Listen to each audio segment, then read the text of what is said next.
Christians around the world will celebrate the message of rebirth and renewal this Easter Sunday.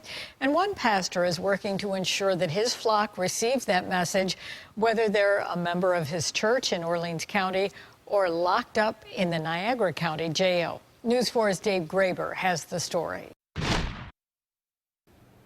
Niagara County's recidivism rate is similar to what other county jails experience all across western New York. Close to 9 out of 10 men and women within 3 years of their release are escorted back through these gates in handcuffs. And while there are many programs in this jail that work to ensure those numbers aren't higher, there's one that's received recent notoriety, and it has a very big week ahead. Anything I can pray for you about today?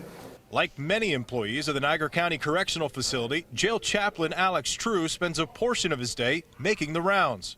But rather than keys on his belt, he carries the good word in his backpack, providing the inmates the keys to spirituality, choosing a different path in life, and offering support.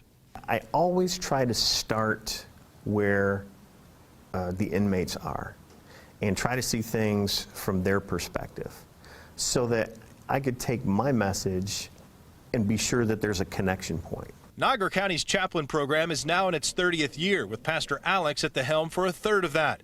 The program is completely voluntary and holds small groups during the week and services on Sundays. When a man or when a woman loses their freedom, that's an awfully tough place to be.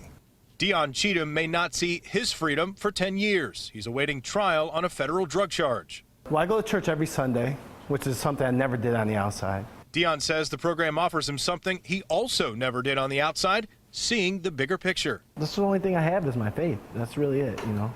Just like his message on Easter Sunday to his congregation in Orleans County, Pastor Alex will spend the week here offering hope. Hang in there, okay? Yes, sir. All right, man. Bless you. To those who otherwise may go without. Fundamentally, the message of Easter is the message about the death, burial, and resurrection of Christ, and that new life, a fresh start, is possible. And that's something that applies to those that are in the pew on Sunday morning and to those who are in a jail cell as well. The jail chaplain program not only provides guidance for men and women behind these walls, it also provides resources upon their release so they can hopefully continue down a path in life that leads them anywhere but here. Reporting in Lockport, Dave Graber, News 4 at 6.